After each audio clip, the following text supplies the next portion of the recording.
बिस्मिल्लाहिर्रहमानिर्रहीम, अस्सलामुअलैकुम। लाखों करोड़ों दुरूदो सलाम मोहम्मद मुस्तफ़ा सल्लल्लाहु अलैहि वसल्लम और आले मोहम्मद पर। मैं हूँ उमर दराज गोंदल और आप मेरा यूट्यूब चैनल देख रहे हैं। नाज़रीन, मैं आपको बताना ये चाहता हूँ कि आज एक डेवलपमेंट से भरपूर दिन था, इसमें कोई शक नहीं है। मैं सारी डिटेल्स आपके सामने समराइज भी करूंगा, लेकिन मैं अब इससे अगली बात की तरफ जा रहे हैं। वो ये है कि अब इंपॉर्टेंट बात यह है, चूंकि असम्बली डिसॉल्व हो चुकी है, प्राइम मिनिस्टर का नोटिफिकेशन भी हो गया, सदर ने असम्बली के ऊपर दस्तखत करके मंजूरी का भी ऐलान कर दिया, तो अब उससे बात आगे जानी है। चूंकि पाकिस्तान के अंदर ये आइन और कानून ये कहता है कि जब भी असम्बली डिसॉल्व होती है या असम्बली की मुद्दत पूरी हो जाती है तो एक निगरान सेटअप आता है, निगरान वजीर आजम, फिर उसके आगे काबीना होती है और वो इलेक्शंस करवाते हैं, यानी इंटरिम सेटअप जो है वो इलेक्शंस करवाते हैं। तो इंपॉर्टेंट बात यह है कि पाकिस्तान के अंदर अब निगरान वजीर आजम कौन होगा, उस सिलसिले में कुछ नाम हमारे पास आए हैं और चूंकि मुशावरत भी हुई है तो उसका क्या प्रोसेस है, मैं सबसे पहले उसके ऊपर आपके साथ बात करूंगा। दूसरे नंबर के ऊपर चल के तमाम तर जो उम्मीदें सुप्रीम कोर्ट से अपोजिशन की थी वहां पर धचका लगा। चूंकि जब आखिरी मैंने वीडियो की थी तो उस वक्त अभी समात शुरू नहीं हुई थी, तो मैंने उससे पहले की अपडेट्स आपको दी थी। और एक और बात जो है, समात कल फिर होनी है। एक तो आज के हवाले से बताऊंगा, फिर दूसरी समात के हवाले से कि उसमें बेंच में तब्दीली कर दी गई है। क्या ये एक मामूल का अमल है बेंच में तब्दीली करना, या इससे कोई फर्क पड़ेगा, इसके ऊपर भी बात करेंगे। और फिर आखिर में नवाज शरीफ की भी बात करेंगे कि नवाज शरीफ साहब जो हैं वो इस सारे मामले के दौरान उनका पारा हाई है, लेकिन जो अपोजिशन वाले हैं वो बेचारे उनके आज चेहरे देखने वाले थे। अब से थोड़ी देर पहले ये इकट्ठे हुए, जिसमें बिलावल साहब बैठे हुए थे, शहबाज साहब बैठे हुए थे, मौलाना फजल रहमान साहब और दीगर लीडरशिप बड़े कानूनी अच्छा इन मामलात के ऊपर जो सारे लोग, जैसे रजा रब्बानी साहब आपको कहीं नज़र नहीं आएंगे, दीगर कई लोग नज़र नहीं आएंगे, लेकिन ऐसे मामलों के ऊपर वो सारे लोग जो हैं वो नज़र आ जाते हैं। लेकिन शेख रशीद कुछ और पेश गोई कर रहे हैं कि सुप्रीम कोर्ट का फैसला कब तक आएगा, और फिर पंजाब असम्बली के अंदर जो धरना इस वक्त भी जारी है उसका क्या हल निकाला गया, वहां पे क्या मनाजिर हैं, वो भी आपके सामने रखेंगे। लेकिन अगर आपने अभी तक चैनल सब्सक्राइब नहीं किया और आप चाहते हैं कि आपको मुस्तनद और बरवक्त खबरें मिलती रहें तो हमारा चैनल सब्सक्राइब कर लीजिए, बेल आइकन के ऊपर क्लिक कर लीजिए ताकि हमारी आइंदा आने वाली वीडियोस बर वक्त आप तक पहुंच रहे। अच्छा, अब सियासी हलचल वाला एक दिन तो गुजर गया है। पहले मामले के अंदर आज अपोजिशन ने जैसे ही जो कुछ भी पार्लियामान के अंदर हुआ, स्पीकर ने जो रूलिंग दी, असम्बलियां डिसॉल्व हो गई, तो जाहिर बात है इसको रोकने के सिर्फ एक ही इदारा या एक ही ऐसी जगह थी जो आज ये काम कर सकती थी, और वो अदालत उज़्मा या सुप्रीम कोर्ट थी। छुट्टी होने के बावजूद वहां पे समात हुई, जज साहिबान तशरीफ लेके आए। पहले समात बहुत लेट शुरू हुई क्योंकि जो इंपॉर्टेंट मैटर था वो बेंच का था। ख्याल ये था कि फुल कोर्ट होना चाहिए। फुल कोर्ट का मतलब ये है जी, सुप्रीम कोर्ट के 17 से जो जजेस हैं, 17 के 17 जजेस इस केस को सुने, और मैंने आपको बता दिया था कि उसकी वजूहात क्या है।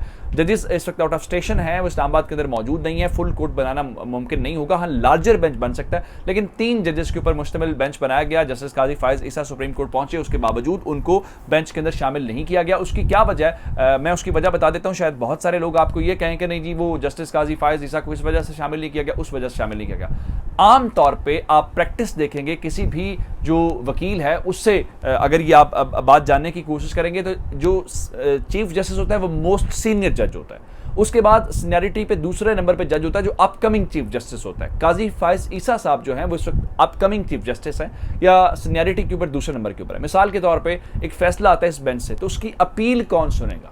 उसकी अपील फिर सीनियर जज सुनेगा ना, जो दूसरे नंबर के ऊपर है, क्योंकि जूनियर जज तो नहीं सुन सकता। तो इसलिए जस्टिस काजी फायज ईसा जो हैं वो इसके अंदर शामिल नहीं होंगे।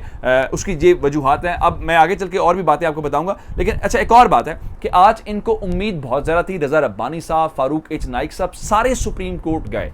ये चाहते ये थे कि सुप्रीम कोर्ट सिंपल सी बात करे कि ये असम्बली बहाल, ये इमरान खान ने गलत किया है, आज ही इलेक्शन करवाएं। आज चूंकि नहीं हो सकता तो कल जनाब इसके ऊपर वोटिंग कराएं और इमरान खान का पूरा प्लान जो है वो उसको नीचे लेके आए। अच्छा, ये सारी बातें होने के बावजूद जो है चीफ जस्टिस ने जो 3 रुकनी बेंच बनाया, उन्होंने केस की समाअत की। पॉइंट्स क्या थे? पहला, जो केस यहाँ पे अपोजिशन के लोगों ने प्लीड किया वो ये था, जनाब हमें फौरी तौर पे एक हुक्म इम्तना दिया जाए, एक ऑर्डर पास किया जाए। उस ऑर्डर का मतलब ये है, जिसको आप आसान अल्फाज के अंदर कह सकते हैं ना, स्टे ऑर्डर, जिस तरह आप कहते हैं कि जनाब स्टे ऑर्डर दे दें, इमरान खान ने जो किया इसको फौरी तौर पर रोक दें ताकि चीज़ें आगे ना बढ़ें।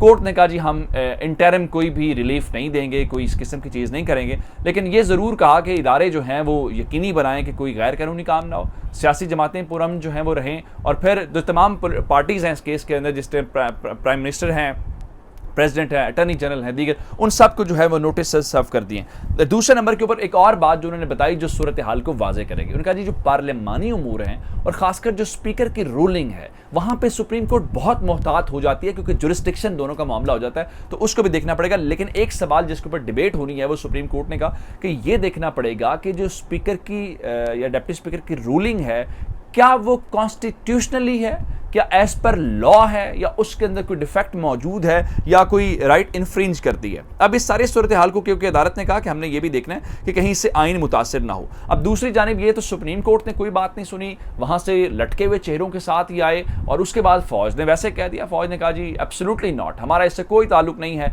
ना हम इसके अंदर मुदाखलत करेंगे। अब फौज से कह भी नहीं सकते क्योंकि आप ढंडोरा पीटते रहे हैं कि जनाब ये जो फौज है अपने आप को न्यूट्रल करे, ये किसी भी तरफ ना जाए। गवर्नमेंट ने कहा हम भी एहतराम करते हैं, खान साहब ने जो इंटरव्यूज अपने दिए उनका जी फौज करते दिए, हमने नहीं आना, तो बहुत अच्छी बात है। अब इस सारी सूरत हाल के दौरान अब जो प्रोसेस है वो आगे बढ़ रहा है। प्रोसेस आगे बढ़ने का मतलब ये है कि वजीर आजम को डी नोटिफाई कर दिया गया है। मतलब जारी बात है जब उनकी असेंबली डिसॉल्व हो गई है तो प्राइम मिनिस्टर भी नहीं है, तो लेकिन प्रेसिडेंट ने आर्टिकल 94 के तहत उनको ये कहा है जब तक अगला प्राइम मिनिस्टर नहीं आता तो उसका मतलब यह है कि आप कंटिन्यू करेंगे। अब अगला प्राइम मिनिस्टर का क्या मरहला, अगला प्राइम मिनिस्टर निगरान वजीर आजम है और खबरें ये हैं कि विद इन 24 आवर्स जो हैं इमरान खान जो हैं वो शहबाज शरीफ को ख़त लिख देंगे कि जनाब इंटरिम सेटअप के लिए अपने नाम दें, लेकिन वो नाम कब देते हैं इस हवाले से जारी बात है ज़रूरी नहीं दोनों में इत्तेफाक हो।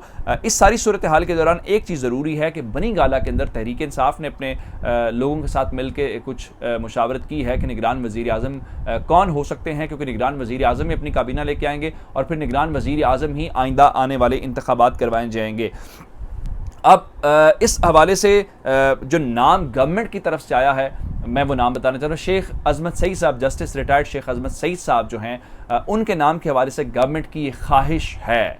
अब ये तब्दील भी इस वक्त हो सकती है, ये मैं आपको इब्तदाई नाम आपके सामने रख रहा हूँ क्योंकि इसके ऊपर जो मेरी राय है और जो माजी का रिकॉर्ड है, चूँकि ब्रॉडशीट केस में भी आपको याद होगा, तो शेख अजमत सईद साहब को अपोजिशन कबूल नहीं करेगी, लेकिन तहरीक इंसाफ चाहती है कि वो आएँ और इस सेटअप के अंदर जो अपना रोल है वो प्ले करें।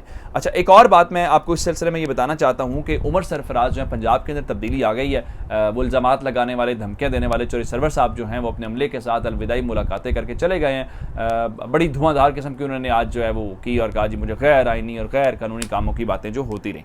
उमर सरफराज चीमा साहब तहरीक इंसाफ के जो एक बड़े पुराने एक लॉयल कारकुन हैं, एक बड़े अरसे से काम करते आ रहे हैं, उन्होंने जी पंजाब के गवर्नर के तौर पे आज इतवार का रोज़ होने के बावजूद जो है हाई कोर्ट के जो जस्टिस हैं, चीफ जस्टिस, उन्होंने उनसे ओथ लिया। लेकिन मैं आपको एक और बात बताऊँ, सुप्रीम कोर्ट के आज 3 रुकनी बेंच ने केस की समाअत की और उन्होंने आज फिलहाल इस मैटर को डिले में डाल दिया, यानी कल वो इसके ऊपर फैसला करेंगे। आज फौरी तौर पे उन्होंने कोई इस सिलसिले में जजमेंट नहीं दी। लेकिन अब आज 3 रुकनी बेंच है, इस वक्त इतलात ये हैं कि कल इस केस की समाअत जो है वो दिन 1 बजे होनी है।